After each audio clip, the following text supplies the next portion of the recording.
Today I'm going to be doing my out of the home theater review for 2025's The Running Man on 4K UHD. Now, I'm not going to get into any specifics of the movie, like the plot or anything like that, or how good or bad this movie is. I'm just going to share some of my thoughts on the audio and video quality. So this might be a little bit longer since this is straight out of the theater. This is unscripted. So let's get into it. Now, for some really quick tech specs, this movie was shot in 4.6K and in 8K. It's got a 4K DI. It's rated R. It's 133 minutes. Aspect ratio is 239:1. And the audio is in Dolby Atmos. Now, before we hop into the Dolby Atmos Object Viewer, if you have no idea what that is or where you can get it, you can find links down below in this video's description, as well as all the equipment that I use for these 4K reviews down there as well. Now, before we hop into the Atmos Viewer, I saw this movie twice at the theaters. I saw it once in IMAX and then once again in Dolby Cinema. And both times, I don't know what happened. Maybe they just turned off their subwoofers, but there was zero bass in either presentation. Now, the IMAX one that I went to is fairly new for the most part. They did refurbish the theater this year. It actually opened up, I want to say, about 4 or 5 months ago. So all the speakers are brand new and the subwoofers are brand new. And they also fixed the subwoofer in the Dolby Cinema because that one used to rattle every time something would blow up. So they fixed that one. And then, of course, the IMAX, fresh new speakers. Again, I always reference Tron Aries, which has some of the best bass that I've heard this year in that specific IMAX auditorium.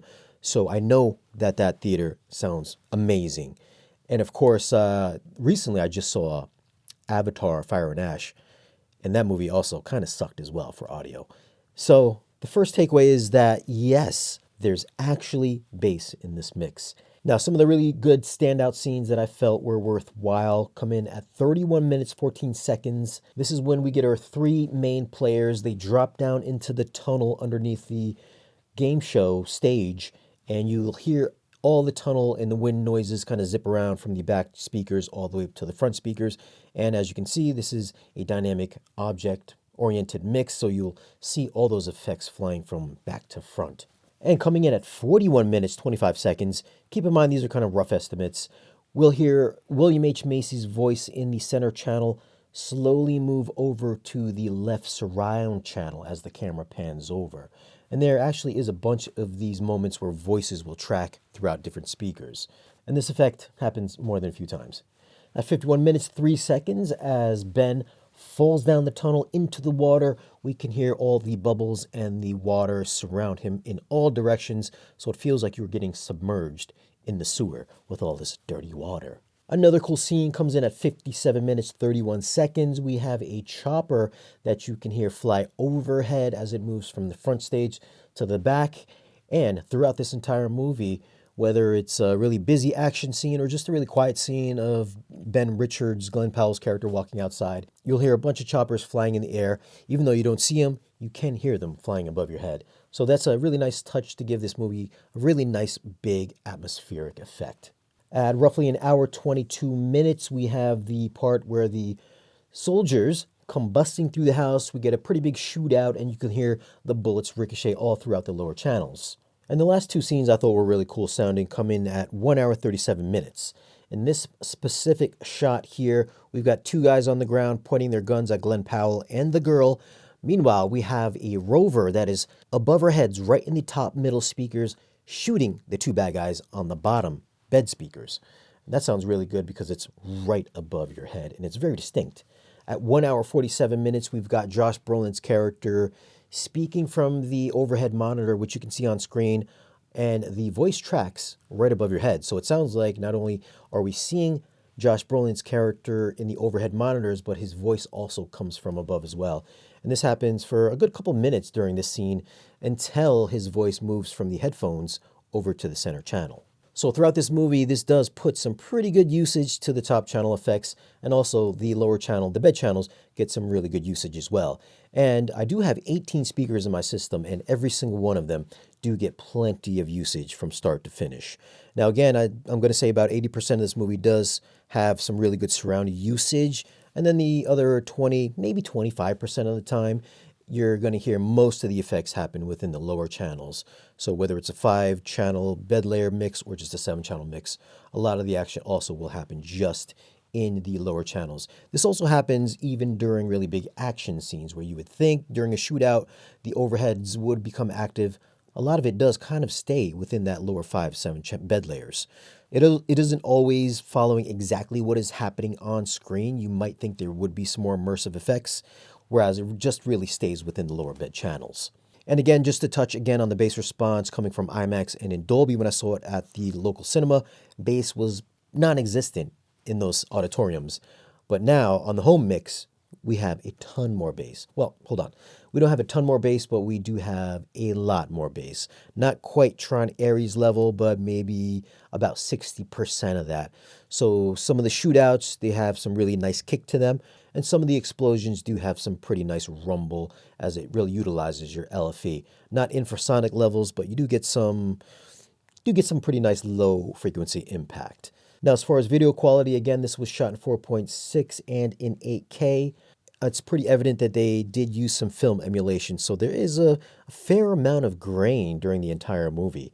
Now, I did watch this on 4K iTunes, and I feel like that if this was on Blu-ray or a higher quality source, that the film grain structure would be a bit tighter and more cohesive overall. So on this 4K stream that I watched it on, the grain structure did look a little bit more noisier looking than usual.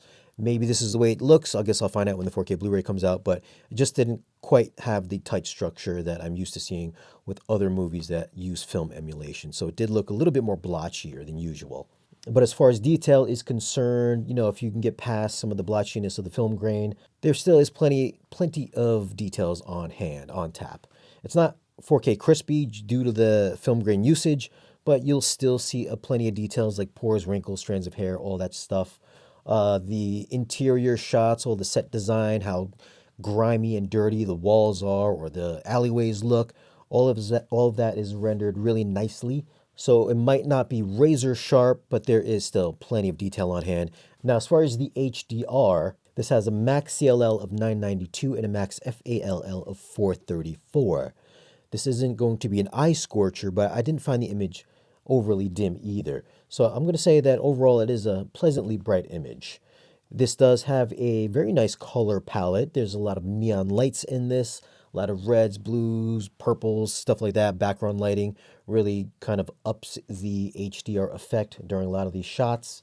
Daytime scenes were nice and bright, so specular highlights do have some really nice pop. Nothing that I found really ultra bright or anything that was blinding. Some of the reflective surfaces, lighting, interior lighting, some of the explosions do really have some nice pop on screen.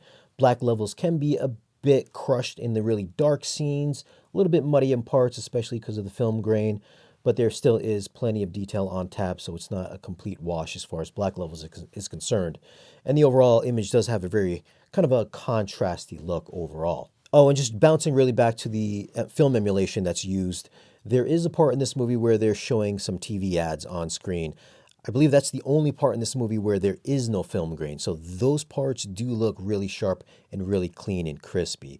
It's just the other stuff that isn't a TV ad is going to have pretty noticeable film grain. Overall, I thought this was a good looking movie. I thought this looked pretty faithful to what I saw in the Dolby Cinema and in IMAX screens. And, it's not going to be 4K crispy. There's still plenty of detail. HDR looked great. I'm going to go with an 8.8 for video. As for audio quality, I thought this was an infinitely better experience watching it at home than what I saw in IMAX or in Dolby Cinema. If your experience was different, then definitely leave me a comment down below and let me know. But for me, the bass was much improved over IMAX and in Dolby Cinema, and the detail in the surround effect also much better at home than what was shown at the cinemas. It's not going to be demo worthy per se, but there are some really nice solid surround effects during this entire movie. I'm going to go with an 8.9 for audio. Well, those are my thoughts on the 4K digital stream version of 2025's The Running Man. Have you guys seen it, and what was your experience like at your local cinema if you saw it there? And did you think it was better watching it at your house? Leave a comment and let me know. Now, if you do want to grab this movie, there will be some links down in this video's description. As always, guys, thanks for watching. Be sure to like this video if you found it useful, subscribe if you haven't already, and be sure to check out my Patreon as well. I'll catch you in the next video.